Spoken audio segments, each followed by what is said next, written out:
अस्सलाम वालेकुम नाज़रीन, आप मेरा यूट्यूब चैनल देख रहे हैं। मैं सैयद ज़ैन अली हूँ। सबसे पहले मैं आपसे माज़रत ख़्वाह हूँ, मैं वीडियो नहीं बना सका था कुछ मसरूफियात की वजह से। तो आप कुछ अहम खबर आपसे शेयर करने के लिए हैं। वो अहम खबर ये है कि कराची का हल्का NA 245 में ज़मनी इंतख़ाबात होने वाला है।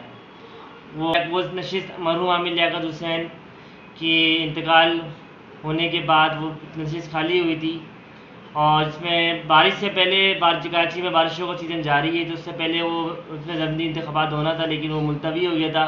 तो इलेक्शन कमीशन ने उसको रीशेड्यूल करके उसको अगस्त के कल मतलब 21 अगस्त को उसको रखा था। तो कराची का हल्का NA 245 में ज़मनी इंतख़ाबात है। अब इससे मैं आपको डिटेल बताता चलूँ इसमें हमारे पास उम्मीदवार कितने हैं। सबसे पहले को 2000 ये नशीद जो थी 2018 के इलेक्शन से पहले 2008 और 2013 के इलेक्शन में ये नशीद MKM मुत्तहिदा पाकिस्तान के पास थी, लेकिन मैं 2018 के इलेक्शन में ये नशीद PTI के पास चले गई। ये नशीद और उस नशीद से जो लड़े थे इलेक्शन मरहूम आमिर लियाकत हुसैन थे, फिर उनके इंतकाल होने के बाद ये नशीद खाली हुई। अब उस पर ज़मनी इंतख़ाबात होने वाला है। तो इसमें मैं आपको बताऊं कि 2018 में PTI की जीती थी। उसमें उस वक्त जो 2018 के इलेक्शन में जो वोट लिए थे PTI ने 56,673 वोट PTI ने हासिल करे थे 2018 के इलेक्शन में इस नशीस पे NA 245। MKM ने जो उस वक्त हासिल करे थे, MKM की तरफ से डॉक्टर फारूक सत्तार उस वक्त इलेक्शन लड़ रहे थे, तो उन्होंने वोट हासिल करे थे 35,247। एंड TLP के अहमद रज़ा अमजदी ने उस वक्त ये वोट हासिल करे थे 20,580। उन्होंने 2018 के इलेक्शन में ये वोट हासिल करे थे। और इसके बाद मैं आपको बताऊं कि पीपल्स पार्टी ने 8,812 वोट हासिल करे थे 2018 के इस नशीस के इलेक्शन में। फिर MMA ने 20,135 वोट हासिल करे थे। और उसका जो वोटर टर्नआउट था 37.62% था उस वक्त। लेकिन अब जो कल इलेक्शन कल दोबारा इस नशीस पे इलेक्शन होने वाला है NA 245। 2018 में ये नशीस PTI के पास गई थी, लेकिन मरहूम आमिर लियाकत हुसैन के इंतकाल होने के बाद ये नशीस खाली हुई, तो इस पर दोबारा ज़मनी इंतख़ाबात होने वाला है कल। और इसमें जो हमारे पास कैंडिडेट कल के लिए हमारे पास है नशीस पे, उसमें है PTI ने अपने कैंडिडेट खड़ा करा है मोहम्मद मौलवी साहब, PTI के रहनुमा है। उन्होंने PTI ने अपना कैंडिडेट महमूद मौलवी साहब को खड़ा किया था नशीस से, और MKM ने मुईद अनवर को खड़ा किया है इन नशीस से इलेक्शन के लिए। और तहरीक लब्बाइक पाकिस्तान ने जो 2018 इलेक्शन में तो थे, और इस बार कल की नशीस में दोबारा वो इलेक्शन लड़ने जा रहे हैं, अहमद रज़ा अमजदी को कल के ज़मनी इंतख़ाबात के लिए NA 245 की TLP ने खड़ा किया है। PSP पाक सरजमीन पार्टी जो 2018 इलेक्शन में वो साथ थे, लेकिन वो डिवाइड हुआ, उनका मुत्तहिदा अलग हुई। मुस्तफ़ा कमाल ने अपनी एक अलग पार्टी बनाई, उनकी अलग बुनियाद रखी, फिर मुत्तहिदा अलग हुई, मुत्तहिदा पाकिस्तान। फिर PSP अब फर्स्ट टाइम इस नशीस पे लड़ने जा रही है NA 245 की। उन्होंने अपना जो उम्मीदवार खड़ा किया नशीस के लिए वो है सईद हफीज़ुद्दीन।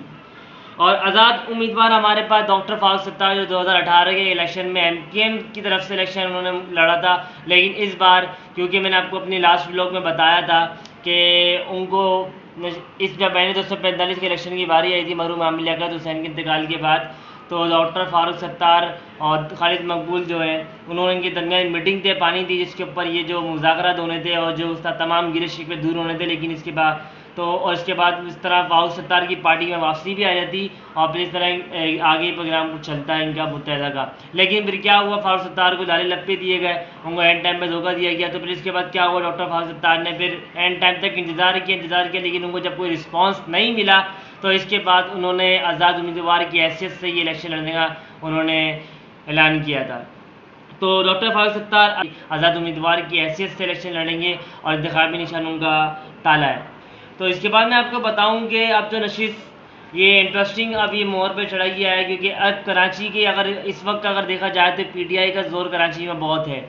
और PTI इस वक्त पूरे मुल्क में अगर मैं आपको सर्वे आपको बताऊंगा कि नशीस पर सर्वे भी हुआ है, तो वोट 100 में से 60-70% वोट PTI के हक में है। फिर इसके बाद आपके पास मुत्तहिदा आती है, फिर पीपल्स पार्टी और फिर TLP, इसके बाद TLP है, फिर इसके बाद पीपल्स पार्टी वगैरह आती है। तो और जमीयत उलमा इस्लाम, अच्छा इसमें बात ये भी है कि मुत्तहिदा कौमी मूवमेंट ने जो अपना उम्मीदवार खड़ा किया है मुईद अनवर, और तो जमीयत उलमा इस्लाम और पीपल्स पार्टी के जो उम्मीदवार थे उनके हक में दस्तबरदार हो गए हैं। और मतलब अब उनकी जो MKM के उम्मीदवार हैं तो उसको पीपल्स पार्टी जमीयत उलमा इस्लाम भी उनको सपोर्ट करेगी। तो ये मतलब समझ लें कि पीडीएम की तरफ से एक ही उम्मीदवार खड़ा हो रहा है कराची से, और जिसको एमकेएम का उम्मीदवार है, जिसको पीडीएम पूरी सपोर्ट करेगी, पाकिस्तान डेमोक्रेटिक मूवमेंट तादियों के सपोर्ट करेगी, सो पीपल्स पार्टी भी उनको सपोर्ट करेगी। तो फिर मैं आपको बताऊं कि अब कराची के कौमी असम्बली के, क्योंकि कराची में टोटल 21 नशिस्तें हैं कौमी असम्बली की, और 44 नशिस्तें हमारे पास सूबाई असम्बली की, और जिसमें कराची के पीटीआई इस वक्त अगर 2018 के इलेक्शन में पीटीआई ने कराची में नेशनल असम्बली की 13 सीटें जीती थी, एमकेएम ने 4 और पीपल्स पार्टी ने 4। एमकेएम का जब से वो एग्जिस्ट हुई है, जब से उनकी बुनियाद हुई है, एमकेएम पाकिस्तान जब बनी थी, उसके बाद से अब 2018 के इलेक्शन में एमकेएम कराची से बहुत कम सीटें जीती थी, मतलब उनकी मतलब जिस तरह वो जीतती हुई आती है कराची में एमकेएम का बहुत बड़ा रोल है, इसके बावजूद लेकिन 2018 के इलेक्शन के मुकाबले में एमकेएम ने 4 सीटें जीती है, बहुत कम उन्होंने सीटें जीती थी 2018 के इलेक्शन में। लेकिन पीटीआई ने 13 सीटें जीती नेशनल असम्बली की। और इसके बाद मैं आपको बताऊं, अब सूबाई असम्बली की बात करते हैं। सूबाई असम्बली में पीटीआई की सिंध में 22 सीटें हैं सूबाई असम्बली की, और एमकेएम के पास 12 हैं, और पीपल्स पार्टी के पास 7 नशिस्तें हैं सूबाई असम्बली की। इसके बाद तहरीक टीएलपी की 2 हैं, और एमएमए की 1 है। तो अब जो है, जो सर्वे मैंने आपको बताया, सर्वे जो है कि पीटीआई के वोटर्स और पीटीआई का सपोर्ट इस वक्त ज़्यादा आवाम पीटीआई के साथ है, और बाकी जो सर्वे अभी तक आए थे इलेक्शंस के थ्रू, वो लोकल बॉडी इलेक्शंस भी होने वाले हैं। आप इस एतवार को कल ND 245 के ऊपर इंतखाबात है, उसके बाद अगले हफ्ते को लोकल बॉडी इलेक्शन से बल्दियाती इंतखाबात हैं। तो इसमें ज़्यादा चांसेस जो हम सर्वे के मुताबिक आ रहे हैं, पीटीआई और एमकेएम के दरमियान बहुत सख्त मुकाबला होगा, और एमकेएम का सियासी रोल तो आप देखते हैं, एमकेएम वोटर्स को मना पाते क्योंकि एमकेएम का जो सियासी रोल था, मैंने आपको बताया था, वो पीपल्स पार्टी के खिलाफ लड़ते रहे थे सारी ज़िंदगी, मतलब उन्होंने अपनी पार्टी की बुनियाद सिंध गवर्नमेंट के खिलाफ ही उन्होंने जद्दोजहद करी थी, लेकिन आज उनसे उत्ताद में बैठे हुए, और माहदे उन्होंने पीटीआई से भी करे थे, लेकिन उन्होंने पीटीआई को छोड़ दिया था कि उनके बकौल उन्होंने कहा था कि पीटीआई ने उनके माहदे पूरे नहीं करे, तो उन्होंने एंड टाइम पे उनकी हुकूमत को छोड़ दिया था, जिसके बावजूद इमरान खान की हुकूमत भी चली गई थी। तो उन्होंने पीपल्स पार्टी के हाथ मिला के उनके साथ भी मादा करा, लेकिन अभी भी वो शिकवे कर रहे हैं। जैसे वसीम अख्तर साहब ने प्रेस कॉन्फ्रेंस करी थी, उन्होंने भी अपने प्रेस कॉन्फ्रेंस में कहा था कि हमारे मायदे पूरे नहीं किए जा रहे हैं, तो हम उनसे कोई मतलब वार्निंग नहीं दे रहे हैं, अगर उन्हें नहीं किया तो फिर हम कुछ फैसले करने में मजबूर होंगे। तो अब देखते हैं वोटर्स को मुतमईन कर पाते हैं एमकेएम के उम्मीदवार, एमकेएम वाले या नहीं कर पाते, क्योंकि इमरान खान का जलसा भी होने वाला था पीटीआई का कराची में। इमरान खान ने मुल्क की जलसों का ऐलान करा है, तो कराची में बल्दियाती इंतखाबात से पहले इमरान खान ने जलसे का भी ऐलान किया था, लेकिन बारिश की पेश नज़र उन्होंने मुलतवी कर दिया। अब जलसा अगले हफ्ते जलसा उनका होना है कराची में।